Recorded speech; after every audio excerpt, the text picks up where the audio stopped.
Le 18 septembre dernier, près de 200 personnes se sont rendues à l'école La Croisette où se tenait la 3e édition des Assises des quartiers, consacrée ce soir-là à la Pointe-Croisette. Initié il y a un an dans le cadre de la nouvelle politique des quartiers, ce rendez-vous trimestriel permet aux riverains et commerçants de rencontrer leurs élus, et notamment le député-maire Bernard Brochant et David Lisnard, premier adjoint conseiller général de Cannes-Est.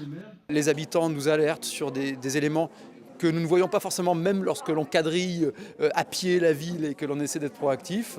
C'est une façon de faire de la proximité qui ne tourne pas à la familiarité, parce que la familiarité c'est la première marche vers le clientélisme ou des interventions anormales, mais qui en revanche nous permettent d'être en contact permanent avec les habitants, en plus de nos permanences. Cette réunion a été l'occasion de faire le point sur les différentes réalisations effectuées dans ce secteur, comme l'aménagement de la place de l'étang, la création d'Handiplage, la mise en œuvre du plan Lumière, la rénovation de nombreuses voies de circulation comme celle du boulevard Alexandre III ou encore la création du gymnase du collège Capron.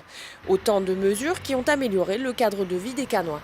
J'étais quand même constant de voir qu'aujourd'hui, dans l'immense majorité des gens qui étaient là, beaucoup ont souligné l'amélioration de la propreté, l'amélioration de la sécurité, et puis nous ont aidés à trouver des solutions pour partager l'espace public dans l'intérêt général.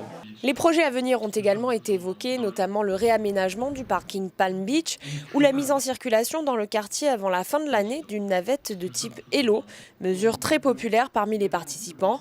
Les habitants du quartier ont également pu poser des questions précises sur les transports, la circulation, la propreté et la sécurité. Le prochain rendez-vous des assises est prévu avant la fin de l'année à Ranguin.